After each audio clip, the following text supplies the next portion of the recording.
ನಮಸ್ಕಾರ ಸ್ನೇಹಿತರೆ, ಸಾಧನಾ ಅಕಾಡೆಮಿ ಶಿಕಾರಿಪುರ ವತಿಯಿಂದ ಆತ್ಮೀಯರೇ, ಪ್ರಾಥಮಿಕ ಶಾಲಾ ಪದವೀಧರ ಶಿಕ್ಷಕರ ನೇಮಕಾತಿ ಸ್ಪರ್ಧಾತ್ಮಕ ಪರೀಕ್ಷೆ 2022ರ ಏನು ಈ ಕಲಿಕೆ ಮತ್ತು ಮಾಹಿತಿ ವಿನಿಮಯದ ಈ ಪಯಣ ನಾವು ಸಾಮಾನ್ಯ ಕನ್ನಡ ಸರಣಿ ಮಾಲಿಕೆ 11ರಲ್ಲಿ ನೀವು ಭೇಟಿ ಆಗ್ತಾ ಇದ್ದೇವೆ.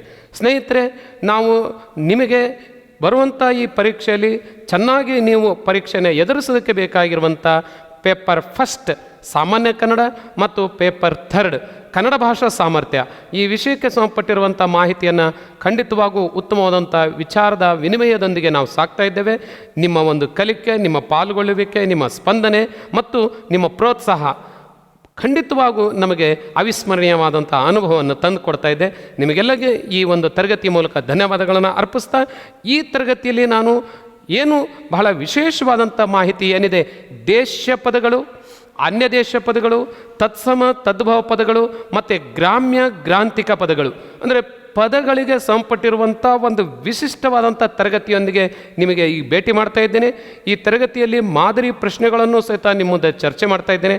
ಬರುವಂಥ ಪರೀಕ್ಷೆಯಲ್ಲಿ ದೇಶ ಪದಗಳು, ಅನ್ಯ ದೇಶ ಪದಗಳು, ತತ್ಸಮ ತದ್ಭವ ಮತ್ತು ಗ್ರಾಮ್ಯ ಗ್ರಾಂಥಿಕ ಪದಗಳ ಮೇಲೆ ಕನಿಷ್ಠ ನಮಗೆ 8ರಿಂದ 10 ಅಂಕಗಳ ಒಂದು ಮಾಹಿತಿ ಈ ವಿಡಿಯೋದಲ್ಲಿ, ಈ ತರಗತಿಯಲ್ಲಿ ನಮಗೆ ಲಭ್ಯ ಆಗುತ್ತೆ. ಹಾಗಿದ್ರೆ ಮತ್ತೇನು ತಡ, ಮುಂದುವರಿಯೋಣ.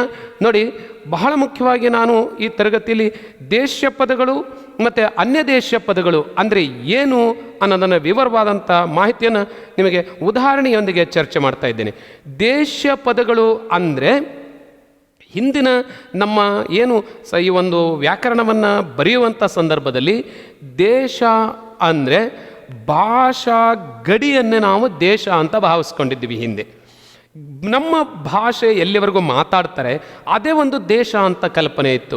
ಆದರೆ ಈಗ ನಮ್ಮ ಈ ಕಲ್ಪನೆಯ ವ್ಯಾಪ್ತಿ ಹೆಚ್ಚಾಗಿದೆ. ನಾವು ಇನ್ನಷ್ಟು ವೈಶಾಲ್ಯತೆಯಿಂದ ನಾವು ಬೆರಿತಾ ಇದ್ದೇವೆ, ಬದುಕ್ತಾ ಇದ್ದೇವೆ. ದೇಶ ಅಂದರೆ ಇಡೀ ಒಂದು ಸಂಸ್ಕೃತಿ, ಒಂದು ಆಡಳಿತಕ್ಕೆ ಒಳಪಟ್ಟಿರುವುದು, ಅಂದರೆ ಇಡೀ ಭಾರತವನ್ನು ದೇಶ ಅಂತ ಭಾವಿಸ್ತಾ ಇದ್ದೇವೆ. ಆದರೆ ನಮ್ಮ ವ್ಯಾಕರಣ ರಚನೆ ಮಾಡುವಾಗ ಇಷ್ಟು ಒಂದು ವೈಶಾಲ್ಯತೆ, ಇಷ್ಟು ವಿಸ್ತಾರವಾದಂಥ ಕಲ್ಪನೆ ಇರಲಿಲ್ಲ. ದೇಶ ಅಂದರೆ ಕನ್ನಡ ಮಾತಾಡುವಂಥ ಎಲ್ಲ ಪ್ರದೇಶವನ್ನು ನಾವು ದೇಶ ಅಂತ ಭಾವಿಸ್ಕೊಂಡಿದ್ವಿ. ನಿಮಗೆಲ್ಲ ಗೊತ್ತಿದೆ, ನಮ್ಮ ಪಂಪನ ಒಂದು ನುಡಿಯನ್ನು ಈ ಸಂದರ್ಭದಲ್ಲಿ ನಿಮಗೆ ನೆನಪು ಮಾಡೋದಾದರೆ ನೋಡಿ, ಆರಂಕುಶವಿಟ್ಟೊಡಂ ನೆನೆವುದೆನ್ನಮನಂ ಬನವಾಸಿ ದೇಶಮಂ ಅಂತ ಇದ್ದ ಅವನು. ಬನವಾಸಿ ಒಂದು ಪ್ರದೇಶ ಅಥವಾ ಒಂದು ಜಿಲ್ಲೆ ಅಥವಾ ಒಂದು ನಾಡು ಅಂತ ಅರ್ಥ ಅಲ್ಲ, ಇಡೀ ದೇಶ ಅಂತಂದು ಭಾವಿಸ್ಕೊಂಡಿದ್ವಿ ನಾವು.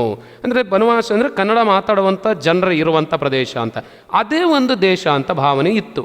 ಆದರೆ ಆ ಹಿನ್ನೆಲೆಯಲ್ಲಿ ನಮ್ಮ ವ್ಯಾಕರಣ ಏನು ಮಾಡಿದರು ಅಂದರೆ ಕನ್ನಡ ಪ್ರದೇಶವನ್ನೆಲ್ಲ, ಕನ್ನಡ ಭಾಷೆ ಮಾತಾಡೋದೆಲ್ಲ, ಆ ಪ್ರದೇಶದಲ್ಲಿ ಇರುವಂಥ ಭಾಷೆನೆಲ್ಲವನ್ನು ನಾವು ದೇಶ ಭಾಷೆಗಳು ಅಂತ ಕರಿತಿದ್ವಿ ಅಥವಾ ಪದಗಳು ಅಂತ ಕರಿತಿದ್ವಿ.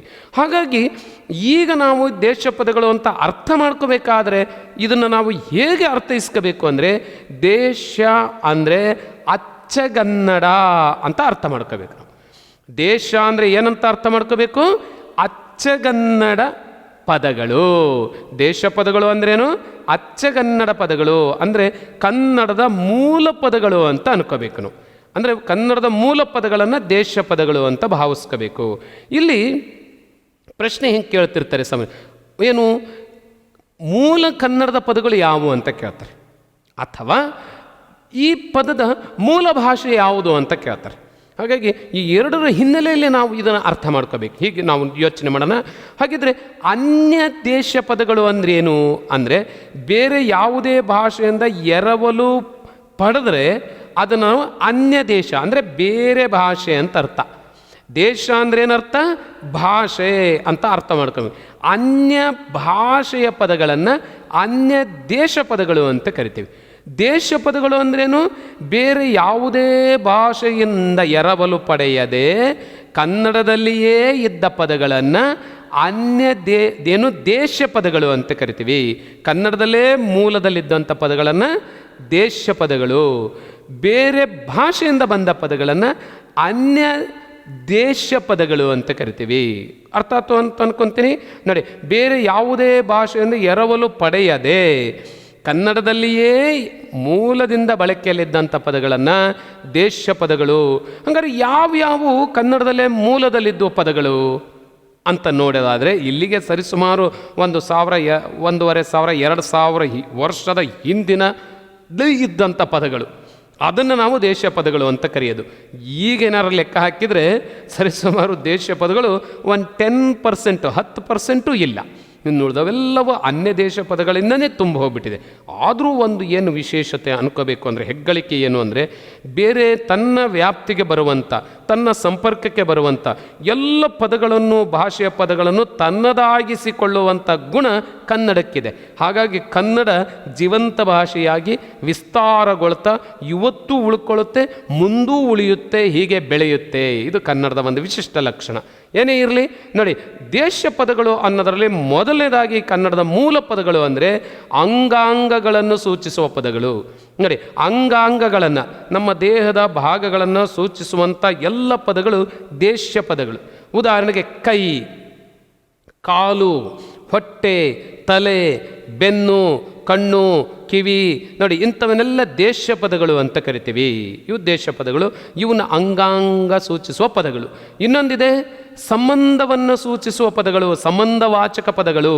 ಉದಾಹರಣೆಗೆ ನನ್ನ ಸಂಬಂಧ, ಯಾರು, ಅಪ್ಪ, ಅಮ್ಮ, ಮಗ, ಹೆಂಡತಿ, ಚಿಕ್ಕಪ್ಪ ಇತ್ಯಾದಿ ಪದಗಳು ಏನು ಬರ್ತವೆ, ಇವೆಲ್ಲವೂ ಸಹಿತ ದೇಶ ಪದಗಳು.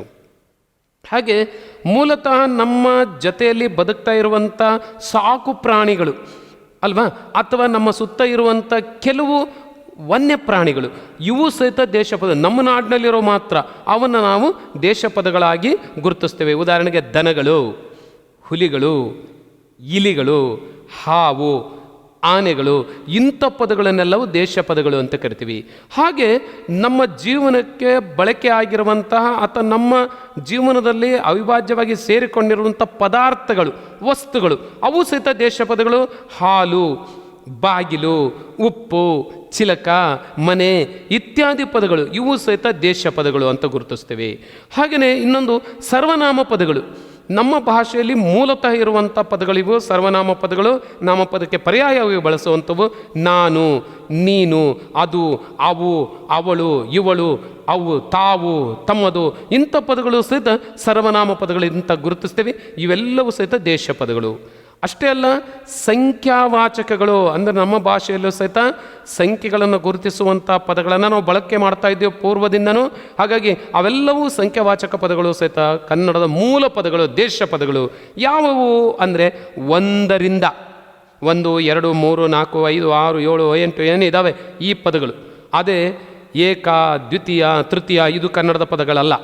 1, 2, 3, 4 ಇಲ್ಲಿಂದ 100, 101, 102, 500, 501, 502, 900, 900ರಿಂದ 901, 2, 3, 4, 950, 990, 999ರವರೆಗೆ ಇವನ್ನ ದೇಶ ಪದಗಳು ಅಂತ ಕರಿತೇವೆ. ಅದೇ 1000 ಅನ್ನೋ ಪದ ಇದೆಯಲ್ಲ, 1000 ಅನ್ನೋ ಪದ ಸಂಸ್ಕೃತದಿಂದ ಸಾಸಿರ ಅನ್ನುವಂಥ, ಸಾಸಿರ ಅನ್ನೋ ಪದದಿಂದ 1000 ಅನ್ನುವಂಥ ಪದ ಸಂಸ್ಕೃತದ ಪದ, ಸಂಸ್ಕೃತದ ಪದ. ಹಾಗಾಗಿ 1000 ಅನ್ನೋದು ಇದು ಅನ್ಯದೇಶಿ ಪದ. ಆದರೆ ಅನ್ಯದೇಶಿ ಅನ್ನಲ್ಲ, ಸಂಸ್ಕೃತವನ್ನು ತತ್ಸಮ ಪದ ಅಂತ ಕರಿತೀವಿ ಅಲ್ವಾ, ಅಂದರೆ ಬೇರೆ ಭಾಷೆ. ಆದರೆ ಸಂಸ್ಕೃತವನ್ನು ಮಾತ್ರ ನಾವು ಅನ್ಯದೇಶಿ ಪದ ಅನ್ನೋದಿಲ್ಲ. ಯಾಕೆ ಅಂತಂದು ನಾನು ತತ್ಸಮ ತದ್ಭವಗಳನ್ನು ಪರಿಚಯ ಮಾಡಿಸೋ ಇದೇ ತರಗತಿಯಲ್ಲಿ ಚರ್ಚೆ ಮಾಡ್ತೀನಿ. ಹಾಗೆ ಇನ್ನೊಂದು ಧಾತುಗಳು ಅಂದರೆ ಕ್ರಿಯಾಪದ. ಈಗಾದರೂ ಸಹಿತ ನಾವು ಯಾವುದೇ ಅನ್ಯದೇಶಿ ಪದವನ್ನು ಬಳಸಿದರೂ ಕ್ರಿಯಾಪದ ಮಾತ್ರ ಮೂಲ ಕನ್ನಡದ್ದೇ. ಅಂದರೆ ಎಲ್ಲ ಧಾತುಗಳು ಸಹಿತ ಕನ್ನಡದ ದೇಶ ಪದಗಳೇ ಧಾತುಗಳು. ಉದಾಹರಣೆಗೆ ತಿನ್ನು, ಹೋಗು, ಕೇಳು, ಬಿಡು, ನೋಡು ಇತ್ಯಾದಿ ಏನು ಧಾತುಗಳಿದ್ದಾವೆ ಇವೆಲ್ಲವೂ ಸಹಿತ ದೇಶ ಪದಗಳು. ಇದು ಚೆನ್ನಾಗೆ ಗಮನಕ್ಕಿರಬೇಕು. ಓಕೆ, ನಾವು ದೇಶ ಪದಗಳು ಅಂದರೆ ಯಾವನ್ನು ನಾವು ದೇಶ ಪದಗಳು ಅಂತ ಕರಿತೀವಿ, ದೇಶ ಪದಗಳ ಲಕ್ಷಣಗಳೇನು ಮತ್ತು ಅದರ ವಿಧಗಳು ಯಾವುವು ಅನ್ನೋದನ್ನು ಚರ್ಚೆ ಮಾಡಿದ್ವಿ. ಹಾಗಿದ್ರೆ ಅನ್ಯ ದೇಶ ಪದಗಳು ಅಂದರೆ ಏನು ಅನ್ನೋದು ಸಹಿತ ನಾವು ಈಗಾಗಲೇ ನೋಡಿದ್ದೀವಿ. ಅನ್ಯ ದೇಶ ಪದಗಳು ಯಾವ್ಯಾವ ನಮ್ಮ ಕನ್ನಡದಲ್ಲಿ ಮೇಳೈಸಿ ನಮ್ಮದಾಗ್ಬಿಟ್ಟಿದ್ದಾವೆ ಅನ್ನೋದನ್ನು ಒಂದು ಸ್ವಲ್ಪ ವಿವರವಾಗಿ ನೋಡೋದಾದರೆ ನೋಡಿ, ಅನ್ಯ ಅಂದರೆ ಬೇರೆ, ದೇಶ ಅಂದರೆ ಭಾಷೆ ಪದಗಳು. ಅನ್ಯ ದೇಶದ ಅಲ್ಲ, ಅನ್ಯ ಭಾಷೆಯ ಅಂದರೆ ಬೇರೆ ಭಾಷೆಯಿಂದ ಕನ್ನಡಕ್ಕೆ ಎರವಲಾಗಿ ಬಂದಂಥ ಪದಗಳನ್ನು ನಾವೇನಂತ ಕರಿತೀವಿ? ಅನ್ಯ ದೇಶ ಪದಗಳು ಅಂತ ಕರಿತೀವಿ. ಅಂದರೆ ಬೇರೆ ಭಾಷೆಗಳನ್ನು ಕನ್ನಡಕ್ಕೆ ಎರವಲಾಗು ಪಡೆದಂತೆ ಬಳಸುವ ಪದಗಳಿಗೆ ಅನ್ಯ ದೇಶ ಪದಗಳು. ಉದಾಹರಣೆಗೆ ನೋಡಿ, ಸಂಸ್ಕೃತವನ್ನು ಅನ್ಯ ಭಾಷೆ ಅಂತ ಅನ್ನೋದಿಲ್ಲ. ಇದೊಂದು ಚೆನ್ನಾಗಿ ನೆನ್ಪಿಟ್ಕೋಬೇಕು ನಾವು.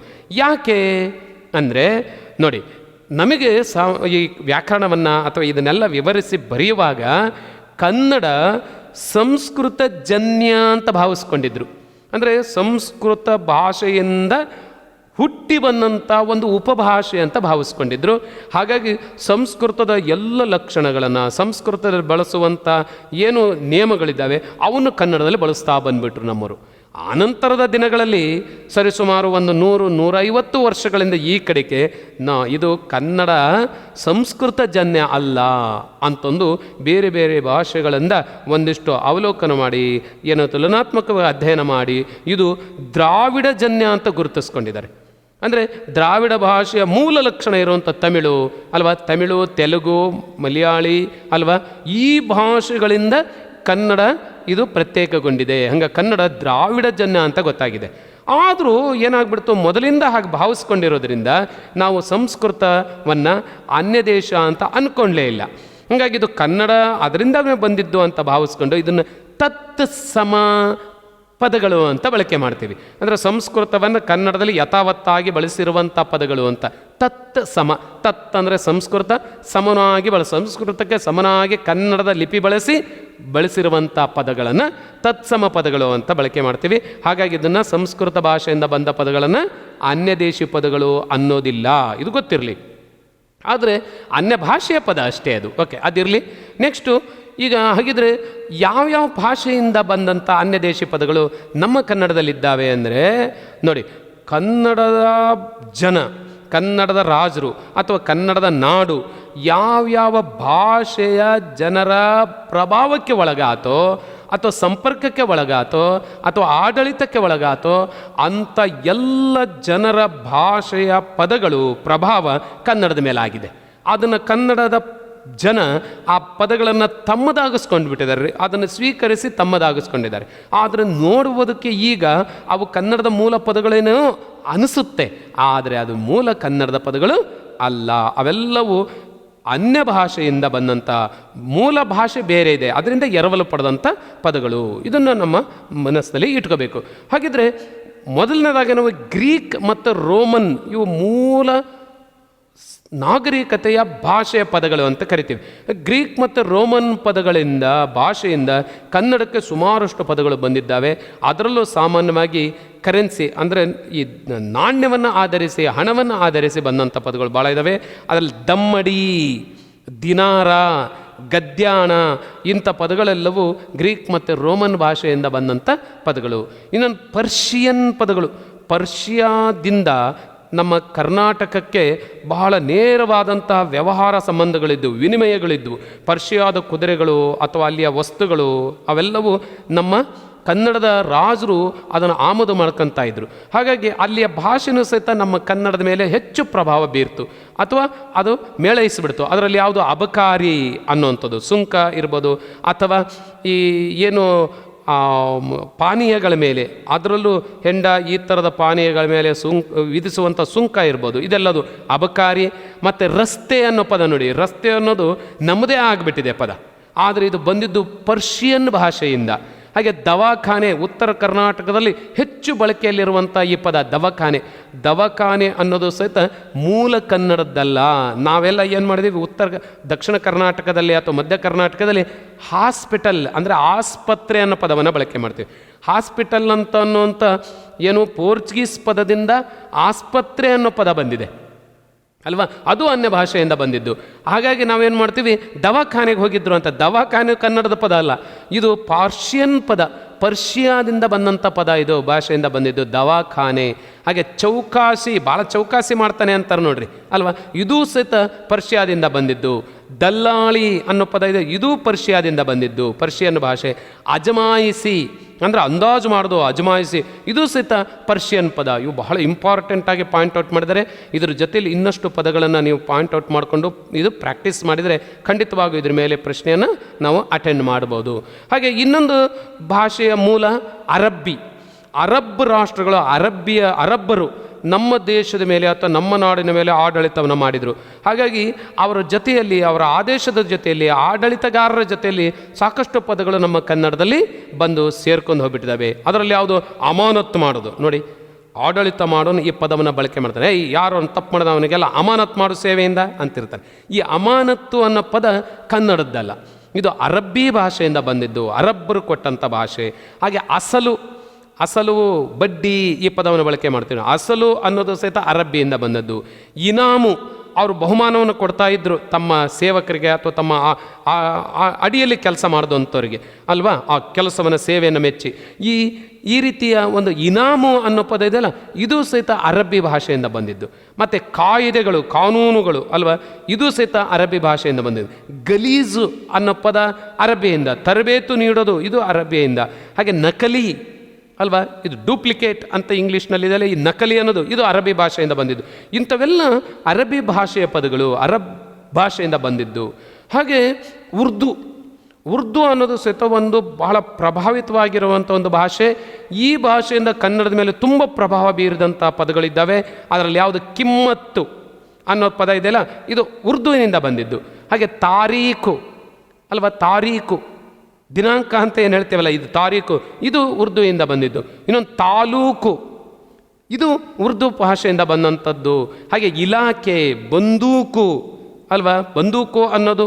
ಹಾಗೆ ರುಜು, ನಾವೆಲ್ಲ ಸಾಮಾನ್ಯವಾಗಿ ಅರ್ಜಿಗಳಲ್ಲಿ ಬರಿತೀವಿ ರುಜು, ಇದು ಸಹಿತ ಉರ್ದುವಿನಿಂದ ಬಂದಂಥ ಪದ ನೋಡಿ. ಬಹಳ ಇಂಪಾರ್ಟೆಂಟು, ಇದು ಕನ್ನಡದ್ದಾಗೋಗ್ಬಿಟ್ಟಿದೆ. ಇದು ಪರೀಕ್ಷೆಯಲ್ಲಿ ಕೇಳುವಂಥ ಕನ್ಫ್ಯೂಸ್ ಆಗುವಂಥ ಪ್ರಶ್ನೆಗಳು. ತಾಲೂಕು, ಬಂದೂಕು, ಇಲಾಖೆ ಮತ್ತು ರುಜು ಇವೆಲ್ಲವೂ ಉರ್ದುವಿಂದ ಬಂದಂಥ ಪದಗಳು.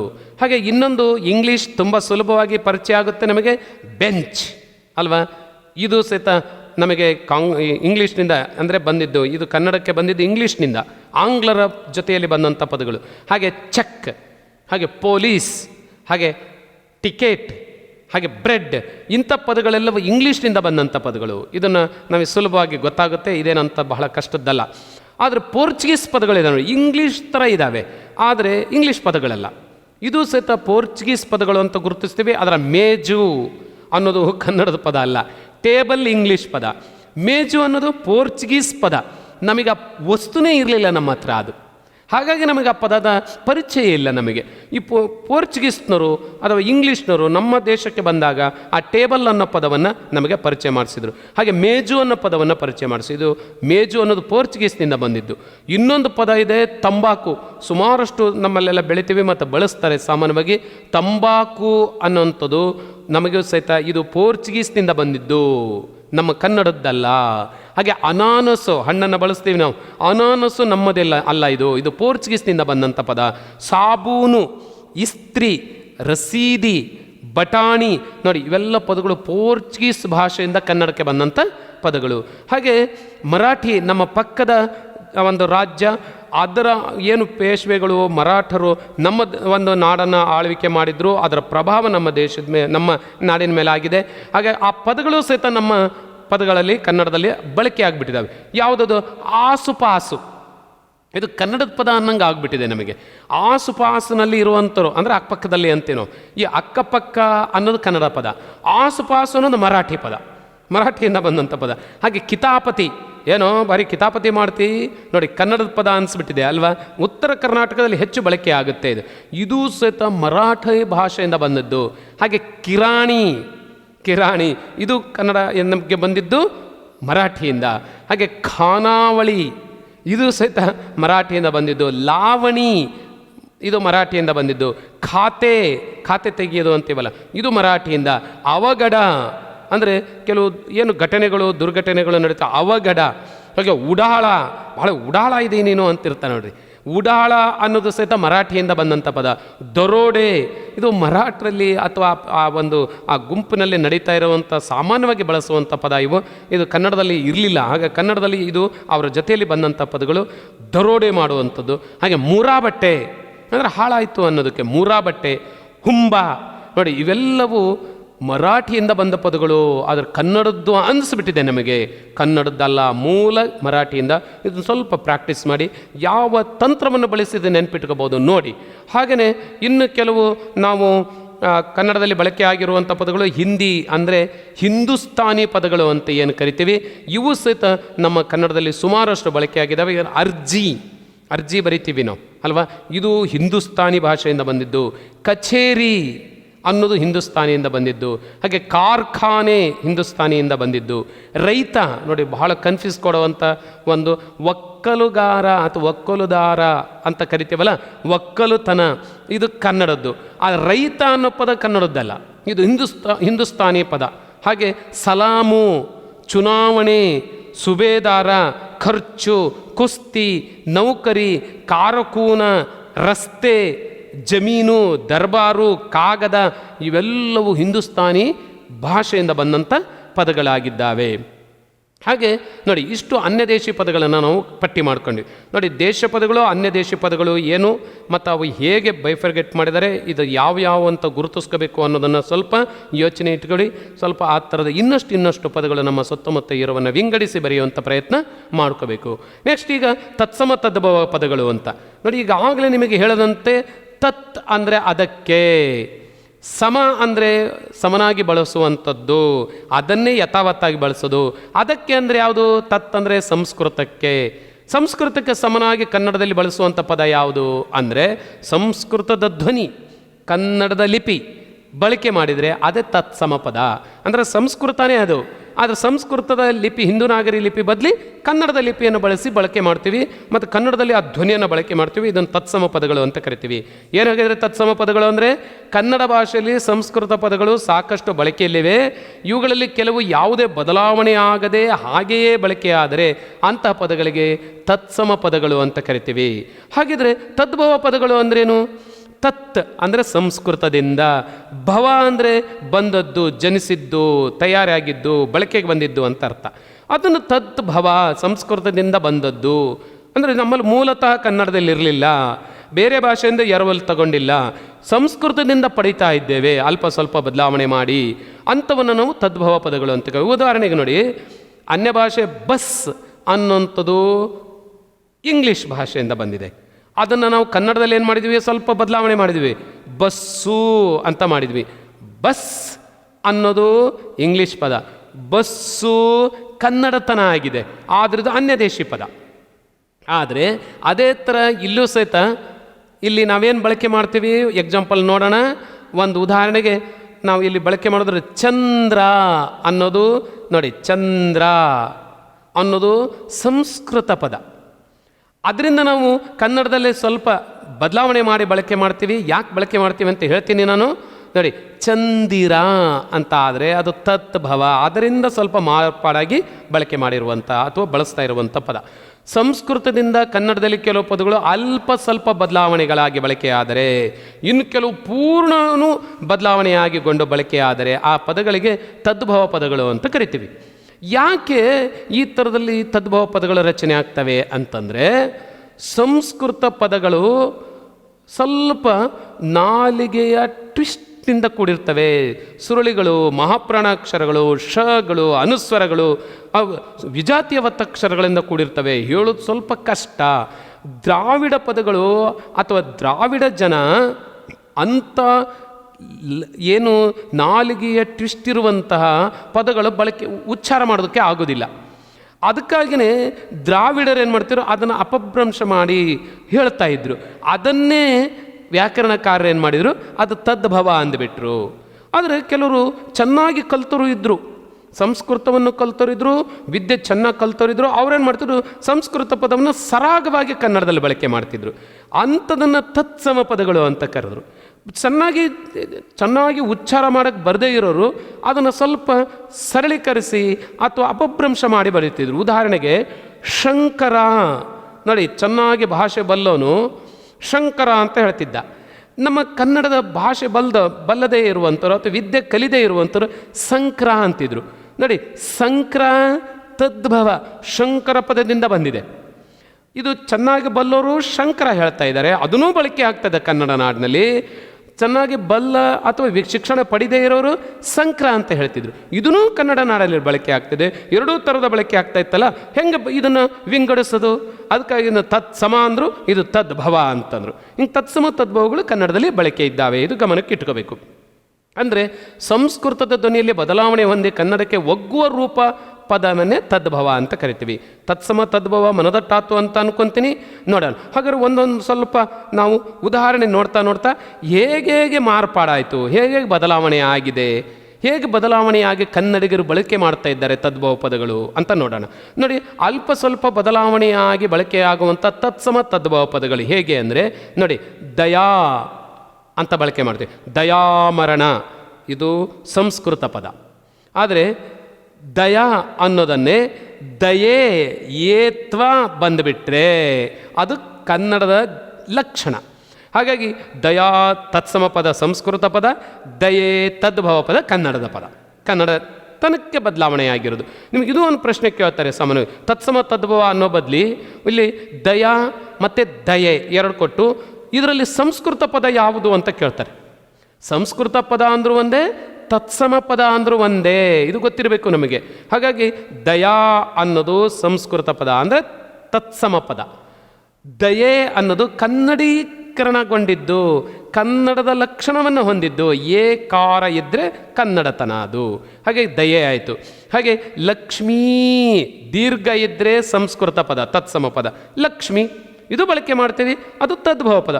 ಇದು ಸರಿನಾ ಇದು ಸರಿನಾ ಅಂತ ಕೇಳ್ತಿರ್ತಾರೆ ಸುಮಾರು ಕಡೆ. ನಮಗೆ ಸುಮಾರು ಕಡೆ ಪ್ರಶ್ನೆ ಬರ್ತಾವೆ. ಉದಾಹರಣೆಗೆ ಏನು ಅಂದರೆ ಕಥಾ ಕತೆ ಯಾವ್ದು ಸರಿ ಇದರಲ್ಲಿ ಅಂತ ಕೇಳಿದ್ರೆ ಎರಡೂ ಸರಿನೇ. ಕಥಾ ಸಂಸ್ಕೃತ ಪದ, ಕತೆ ಕನ್ನಡದ ಪದ, ತದ್ಭವ ಪದ. ಇದು ತತ್ಸಮ ತದ್ಭವ ಅಷ್ಟೇ, ಎರಡೂ ಬಳಕೆ ನಮ್ಮ ಕನ್ನಡದಲ್ಲಿ ಬಳಕೆ ಆಗುತ್ತೆ. ಅಂದರೆ ಮಹಾಪ್ರಾಣಾಕ್ಷರ ಇದ್ದರೆ ಕಥಾ, ಮಹಾಪ್ರಾಣ ಇದ್ದರೆ ಸಂಸ್ಕೃತ ಪದ ತತ್ಸಮ. ಕತೆ ಏತ್ವನೂ ಇದೆ, ಅಲ್ಪ ಪ್ರಾಣ ಇದೆ, ಇದು ತದ್ಭವ ಪದ. ಕಥಾದಿಂದ ಕಥೆ ಬಂದಿದೆ, ಹಾಗೆ ತತ್ಸಮ ತದ್ಭವ ಗೊತ್ತಿರಬೇಕು ನಮಗೆ. ಸಂಸ್ಥಾ ತತ್ಸಮ, ಸಂಸ್ಥೆ ಏತ್ವನೂ ಇದೆ ಅಲ್ವಾ. ಈ ರೀತಿ ಅಂದರೆ ಅಲ್ಲಿ ಅಲ್ಪ ಪ್ರಾಣ ಏನು ಹ್ರಸ್ವನೂ ಇದೆ. ಇದನ್ನು ನಾವೇನಂತ ಕರಿತೀವಿ ತತ್ಸಮ ತದ್ಭವ ಹೇಗೆ ಹೇಳ್ತೀವಿ. ನೆಕ್ಸ್ಟು ಶಾಲಾ ಶಾಲೆ, ಯಾತ್ರಾ ಯಾತ್ರೆ. ನೋಡಿ, ಇವೆಲ್ಲವೂ ತತ್ಸಮ ತದ್ಭವವಾಗಿ ನಾವು ಗುರುತಿಸ್ಕೋಬೇಕು. ಅಂದರೆ ಯಾವುದನ್ನು ತದ್ಭವ ಅಂತೀವಿ, ಯಾವುದನ್ನು ತತ್ಸಮ ಅಂತೀವಿ, ವ್ಯತ್ಯಾಸವನ್ನು ಗಮನಿಸಬೇಕು. ಮತ್ತೊಂದು ತತ್ಸಮ ಕೊಡ್ತಾರೆ, ತದ್ಭವವನ್ನು ಬರೆಯೋಕ್ಕೆ ಬರಬೇಕು. ಹಾಗೆ ಭಾಷಾ ಭಾಷೆ, ನಿಂದ ನಿಂದೆ, ಪ್ರಶ್ನ ಪ್ರಶ್ನೆ, ಆಶಾ ಆಸೆ. ನೋಡಿ, ಆಶಾ ಶಕಾರ ಸೆ ಆಗುತ್ತೆ, ಇಲ್ಲಿ ಸ ಆಗುತ್ತೆ. ಹಾಗಾಗಿ ಈ ವ್ಯತ್ಯಾಸವನ್ನು ನಿದ್ರಾ ಇಲ್ಲಿ ವಿಜಾತಿ ಒತ್ತಕ್ಷರ ಇದ್ದು ಸಜಾತಿ ಒತ್ತಕ್ಷರ ಆಗುತ್ತೆ. ಇವೆಲ್ಲವೂ ಸಹಿತ ತತ್ಸಮ ತದ್ಭವ ಪದಗಳಾಗಿ ಗುರುತಿಸೋದು. ಇನ್ನೊಂದಿದೆ, ಎಲ್ಲೆಲ್ಲಿ ಸಂಸ್ಕೃತ ಅಥವಾ ತತ್ಸಮ ಪದ ನ ವ್ಯಂಜನಾಂತ್ಯವಾಗಿದೆ ಅದು ಲೋಪ ಆಗುತ್ತೆ. ಅಂದರೆ ವ್ಯಂಜನಾಂತ್ಯ ಲೋಪ ಅಥವಾ ನ ಕರ ಲೋಪ ಆದರೆ ಅದು ತದ್ಭವವಾಗಿ ರೂಪುಗೊಳ್ಳುತ್ತೆ. ಉದಾಹರಣೆಗೆ ರಾಜನ್ ಅಂತ ಇರುತ್ತೆ, ಅದು ಸಂಸ್ಕೃತ ಪದ. ರಾಜ ತತ್ಸಮ ಪದ, ಅದು ತದ್ಭವ ಪದ. ಅಂದರೆ ರಾಜನ್ ತತ್ಸಮ, ರಾಜ ತದ್ಭವ. ಬ್ರಹ್ಮನ್ ಅಂದರೆ ಸಂಸ್ಕೃತ ಪದ, ಅದು ಹಗು ಬಳಕೆ ಆಗುತ್ತೆ. ಬ್ರಹ್ಮನ್ ಅನ್ನೋ ತತ್ಸಮ ಪದ ಬ್ರಹ್ಮ ಅಥವಾ ಬೊಮ್ಮ. ಹಾಗೆ ಯುವನ್ ಯುವ, ಆತ್ಮನ್ ಆತ್ಮ. ಹೀಗೆಲ್ಲ ತತ್ಸಮ ತದ್ಭವಗಳು ಬಳಕೆ ಆಗ್ತವೆ, ರಚನೆ ಆಗಿದ್ದಾವೆ. ಹಾಗೆ ಸಾಕಾರ ಅಂತ ಲೋಪ ಆಗುತ್ತೆ, ಮತ್ತು ಸಾಕಾರವೇ ಒತ್ತಕ್ಷರವಾಗಿ ಬರುತ್ತೆ. ಇದನ್ನೊಂದು ಉದಾಹರಣೆ ನೋಡ್ಬೋದು. ಶ್ರೇಯಸ್ ಅಂತ ಇದೆ, ಸ್ ಅಂತ ಇದೆಯಲ್ಲ, ಇದು ಲೋಪ ಆಗುತ್ತೆ. ಶ್ರೇಯಸ್ಸು ಅಂತಂದು ಆಗ್ಬೋದು, ಇದು ತದ್ಭವವಾಗುತ್ತೆ. ಶ್ರೇಯ ಅಂತಂದು ಆಗ್ಬೋದು, ಸಕಾರ ಲೋಪ ಆಗಿಬಿಡ್ಬೋದು ಅಲ್ವಾ. ಕೆಲವು ಸರಿ ಸಾಕಾರ ಲೋಪ ಆಗುತ್ತೆ, ಕೆಲವು ಸರಿ ಸ ಒತ್ತಕ್ಷರವಾಗಿ ಬಳಕೆ ಆಗುತ್ತೆ. ವಯಸ್ ವಯಸ್ಸು ಅಥವಾ ವಯ. ಧನುಷ್ ಅಥವಾ ಧನಸ್, ಧನು ಪ್ಲಸ್ ಧನಸ್ಸು, ಹೀಗೆಲ್ಲ ರಚನೆ ಆಗ್ತವೆ. ಇದ್ರ ಮಾಹಿತಿ ಇರಬೇಕು ನಮಗೆ. ನೆಕ್ಸ್ಟ್ ಮಹಾಪ್ರಾಣಾಕ್ಷರಗಳು ಅಲ್ಪ ಪ್ರಾಣಗಳಾಗ್ತವೆ. ಮಹಾಪ್ರಾಣ ಸಂಸ್ಕೃತ ಪದ, ಅಲ್ಪ ಪ್ರಾಣ ಕನ್ನಡ ಪದ, ತದ್ಭವ ಪದ. ಉದಾಹರಣೆಗೆ ಸ್ತಂಭ ಕಂಬ, ಗಂಠ ಗಂಟೆ, ಶುಂಠಿ ಸುಂಟಿ ಸುಂಟೆ, ರಗಠ ಪದ ಬಳಕೆ ಆಗ್ತಾರೆ. ಸುಮಾರು ಸರಿ ಪ್ರಶ್ನೆ ಕೇಳಿದರೆ ರಗಳೆ. ಚಂದ ಛ ಮಹಾಪ್ರಾಣ ಚಂದ ಚಂದ. ಗೂಕ ಇದು ಕೇಳಿದರೆ ಬಹಳ ಕಡಿಕೆ. ಘೂ ಮಹಾಪ್ರಾಣ ಗೂಕ ಗೂಗೆ. ನೋಡಿ, ಬಹಳಷ್ಟು ವ್ಯತ್ಯಾಸನೂ ಸಹಿತ ನಾವಿಲ್ಲಿ ಗಮನಿಸ್ತೀವಿ.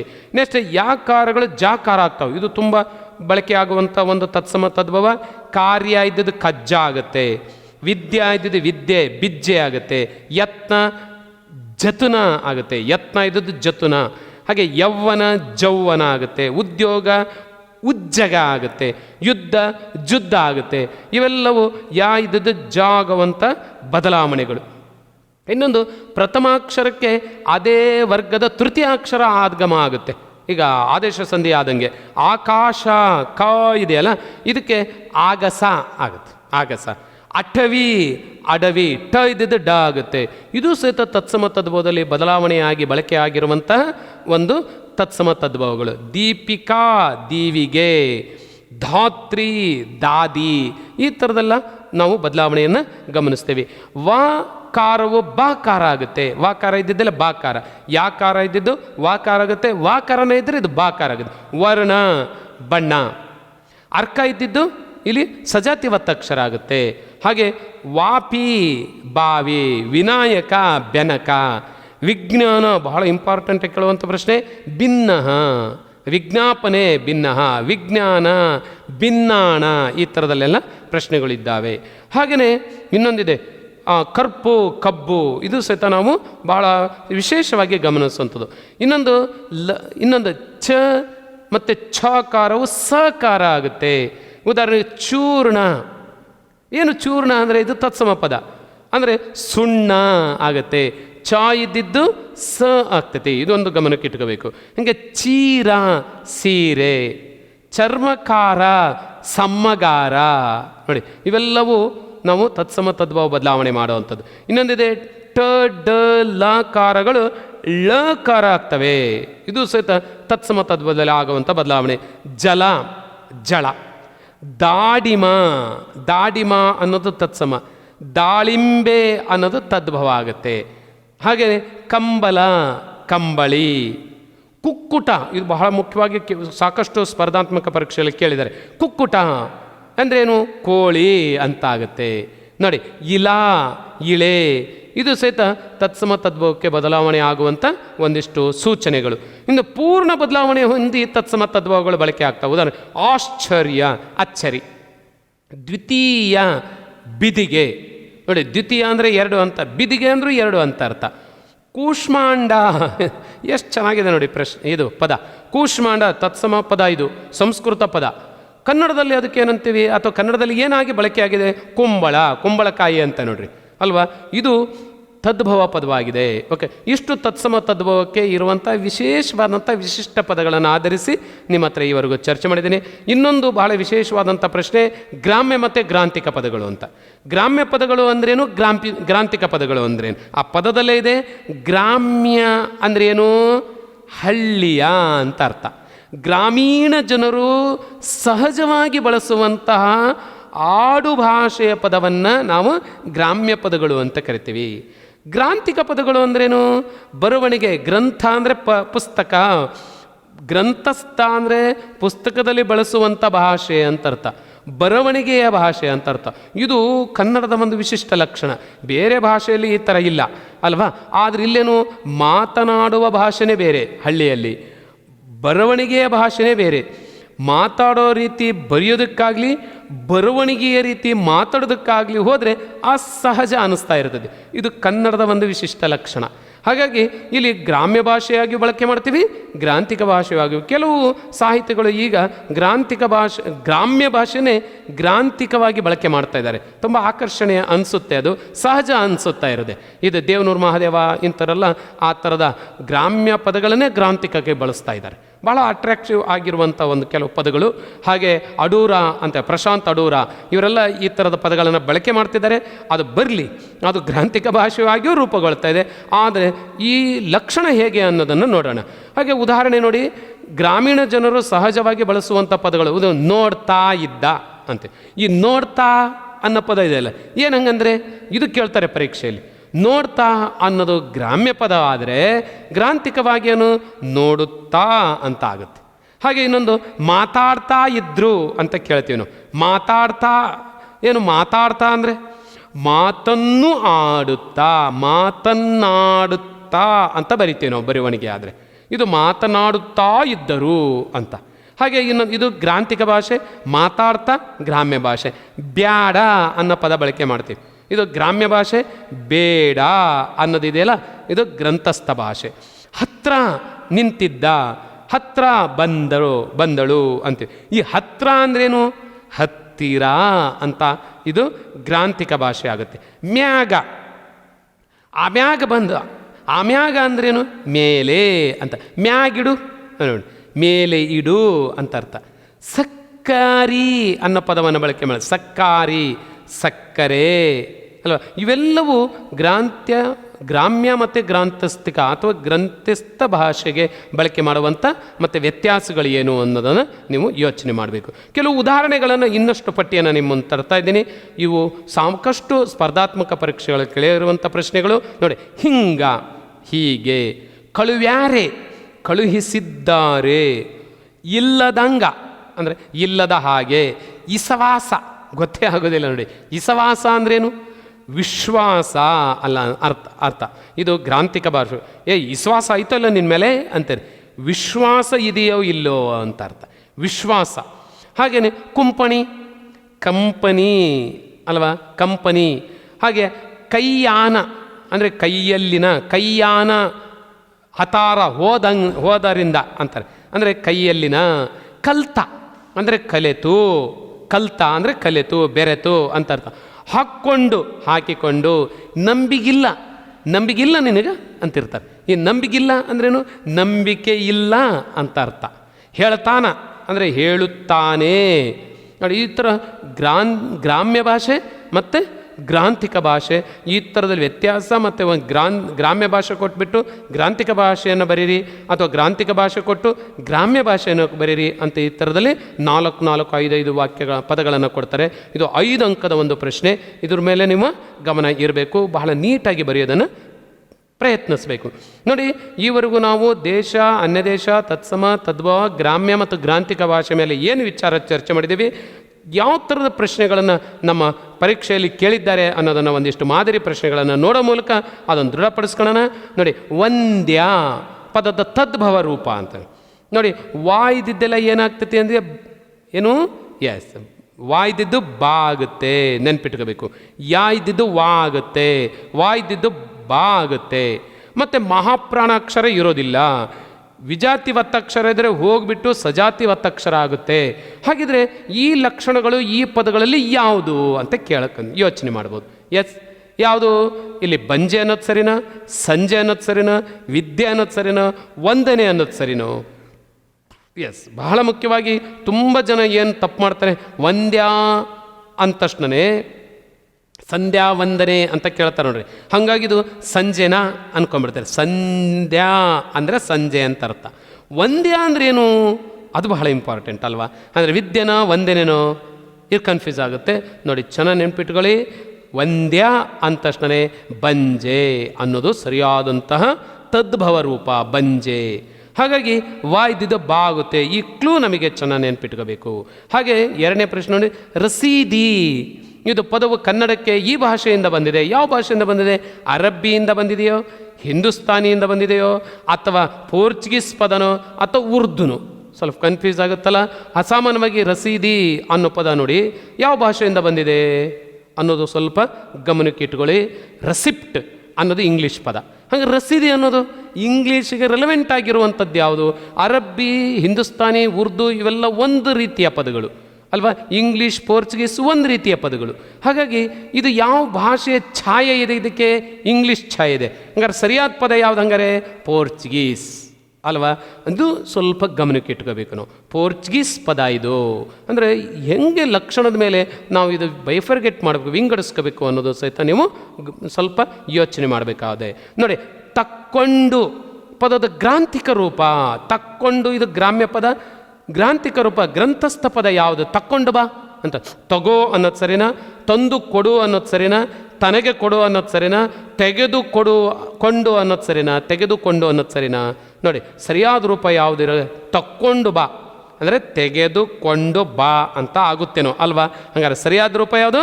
4ನೇ ಆಪ್ಷನ್, ತೆಗೆದುಕೊಂಡು ಅನ್ನೋದು ಸರಿಯಾದಂಥ ರೂಪ ಆಗುತ್ತೆ. ಓಕೆ, ಇನ್ನೊಂದು 4ನೇ ಪ್ರಶ್ನೆ ನೋಡ್ತಾ ಇರುವೆ. ಕೊಟ್ಟಿರುವ ಪದಗಳು ಯಾವ ಭಾಷೆಯಿಂದ ಕನ್ನಡಕ್ಕೆ ಬಂದಿವೆ ತಿಳಿಸಿ. ಇದು ಒಂದು ಮಾದರಿ ಪ್ರಶ್ನೆ ಪತ್ರಿಕೆಯಲ್ಲಿ ಕೇಳಿರುವಂಥ ಪ್ರಶ್ನೆ. 2 ಅಂಕ ಇರುತ್ತೆ. ಕಾರ್ಖಾನೆ ಮತ್ತು ಸಾಬೂನು ಇದು ಯಾವ ಭಾಷೆಯಿಂದ ಬಂದಿದೆ? ಕಾರ್ಖಾನೆ ಅನ್ನೋದು ಯಾವ ಭಾಷೆಯಿಂದ ಬಂದಿದೆ? ಸಾಬೂನು ಅನ್ನೋದು ಯಾವ ಭಾಷೆಯಿಂದ ಬಂದಿದೆ? ಎಸ್, ಕಾರ್ಖಾನೆ ಹಿಂದೂಸ್ಥಾನಿ ಭಾಷೆಯಿಂದ ಬಂದಿದೆ. ಕಾರ್ಖಾನೆ. ಸಾಬೂನು ಅನ್ನೋದು ಎಸ್, ಸೋಪ್ ಅನ್ನೋದ್ರಿಂದ ಸಾಬೂನು ಅನ್ನೋದು ಬಂದಿದೆ ಅಲ್ವಾ? ಹಾಗಿದ್ರೆ ಯಾವ ಭಾಷೆ ಇರ್ಬೋದು? ಎಸ್, ಪೋರ್ಚುಗೀಸ್ ಅನ್ನೋದು ಬಹಳ ಇಂಪಾರ್ಟೆಂಟಾಗಿ ನೆನಪಿಟ್ಕೋಬೇಕು. ಓಕೆ, ಇದಕ್ಕೆ ಒಂದಿಷ್ಟು ಸೀಕ್ವೆನ್ಸ್ ಮೇಲೆ, ಅದರ ಘಟನಾವಳಿಗಳ ಮೇಲೆ ಭಾಷೆಯ ಪದಗಳನ್ನು ಜೋಡಿಸ್ಕೊಂಡು ಸಹಿತ ಇಡೀ ಒಂದು ಘಟನೆ ಪ್ಯಾರಾಗ್ರಾಫ್ ಥರನೂ ಮಾಡಬಹುದು. ಆ ಸಾಧ್ಯತೆ ಇದೆ. ಯೋಚನೆ ಮಾಡಿ ಆ ಥರದಲ್ಲಿ ಒಂದು ಕ್ಲೂವನ್ನು ಇಟ್ಕೊಂಡು ಒಂದು ಪಟ್ಟಿ ಮಾಡಿಕೊಳ್ಳಿ. ಹಾಗೆ ಕೊಟ್ಟಿರುವ ಪದಗಳಿಗೆ ಗ್ರಾಂಥಿಕ ರೂಪವನ್ನು ಬರೆಯಿರಿ ಅಂತ ಪ್ರಶ್ನೆ ಕೇಳ್ತಾರೆ. ನೋಡಿ, ಇದು ಸಹಿತ ಕಳೆದ ಏನು ಪ್ರಶ್ನೆ ಪತ್ರಿಕೆಯಲ್ಲೂ ಇತ್ತು ಮತ್ತು ನಮ್ಮ ಮಾದರಿ ಪ್ರಶ್ನೆ ಪತ್ರಿಕೆಯಲ್ಲೂ ಇದೆ. ಬರುವಂಥ ಪ್ರಶ್ನೆಯಲ್ಲೂ ಏನು ಪರೀಕ್ಷೆಯಲ್ಲೂ ಈ ಥರದ ಪ್ರಶ್ನೆ ಇರುತ್ತೆ, ಖಂಡಿತವಾಗೂ ಇರುತ್ತೆ. ಒಂದು ಗ್ರಾಮ್ಯ ಪದ ಕೊಟ್ಟು ಗ್ರಾಂಥಿಕ ರೂಪ ಬರೆಯಿರಿ ಅಂತ. ಉದಾಹರಣೆಗೆ ಮ್ಯಾಗ ಅಂತ ಒಂದು ಪದ ಇದೆ, ಹಾಗೆ ಇಲ್ಲದಂಗ ಅಂತ ಒಂದು ಪದ ಇದೆ. ಇವೆರಡಕ್ಕೂ ಸರಿಯಾದಂಥ ಗ್ರಾಂಥಿಕ ರೂಪ ಯಾವುದು? ಮ್ಯಾಗ ಅಂದರೆ ಯಾವುದು? ಇದು ಗ್ರಾಮ್ಯ ಪದ. ಗ್ರಾಂಥಿಕ ರೂಪ ಯಾವುದು ಹಂಗಾರೆ? ಮೇಲೆ ಅನ್ನೋದು ಗ್ರಾಂಥಿಕ ರೂಪ ಆಗುತ್ತೆ. ಹಾಗೆ ಇಲ್ಲದಾಂಗ ಅನ್ನೋದು ಗ್ರಾಮ್ಯ ಪದ. ಇಲ್ಲದಾಂಗ ಅನ್ನೋದು ಹಂಗಾರೆ ಇದರ ಸರಿಯಾದ ಗ್ರಂಥಸ್ಥ ರೂಪ ಇಲ್ಲದ ಹಾಗೆ ಅಂತ ಅರ್ಥ ಆಗುತ್ತೆ. ಇಲ್ಲದ ಹಾಗೆ. ಓಕೆ, ಇನ್ನು ನಾವು ಈವರೆಗೂ ಚರ್ಚೆ ಮಾಡಿರುವಂಥ ದೇಶ ಪದಗಳು, ಅನ್ಯ ದೇಶ ಪದಗಳು, ತತ್ಸಮ ಪದಗಳು, ತದ್ಭವ ಪದಗಳು, ಗ್ರಾಮ್ಯ ಪದಗಳು, ಗ್ರಾಂಥಿಕ ಪದಗಳು ಮತ್ತು ಮಾದರಿ ಪ್ರಶ್ನೆಗಳು, ಇಷ್ಟೆಲ್ಲ ವಿಷಯಗಳನ್ನು ಬಹಳ ವಿವರವಾಗಿ ನಿಮ್ಮ ಹತ್ರ ಚರ್ಚೆ ಮಾಡಿದ್ದೀವಿ. ನೀವು ಖಂಡಿತವಾಗೂ ಇದನ್ನು ಮನನ ಮಾಡಿಕೊಂಡಿದ್ದೀರಿ ಅಂತ ನಾನಂತೂ ಭಾವಿಸ್ತೀನಿ. ನಮ್ಮ ಮುಂದಿನ ವಿಡಿಯೋದಲ್ಲಿ ವಾಕ್ಯಗಳು, ವಾಕ್ಯದ ವಿಧಗಳು ಮತ್ತು ಬಹಳ ಮುಖ್ಯವಾಗಿರುವಂಥ ಏನು 2-3 ಪ್ರಶ್ನೆಗಳನ್ನು ಕೇಳ್ತಾರೆ, ಲೇಖನ ಚಿಹ್ನೆಗಳು ಅಂತ. ಇದ್ರ ಮೇಲೆ ಮುಂದಿನ ತರಗತಿಯಲ್ಲಿ ಮತ್ತೆ ಭೇಟಿಯಾಗೋಣ. ನಿಮ್ಮ ಈ ಸಹಕಾರ, ಉತ್ತಮವಾದಂಥ ಕಾಮೆಂಟ್ಗಳು ಒಡಮೂಡಿ ಬರಲಿ. ಉತ್ತಮವಾದಂಥ ಇನ್ನಷ್ಟು ವಿಡಿಯೋಗಳು, ತರಗತಿಗಳು ನಮ್ಮಿಂದ, ನಮ್ಮ ಟೀಮ್ನಿಂದ ನಿಮಗೆ ಲಭಿಸಲಿ ಅನ್ನೋಂಥ ಆಶಯದೊಂದಿಗೆ ತರಗತಿಯನ್ನು ಮುಗಿಸ್ತಾ ಇದ್ದೇನೆ. ವಂದನೆಗಳು.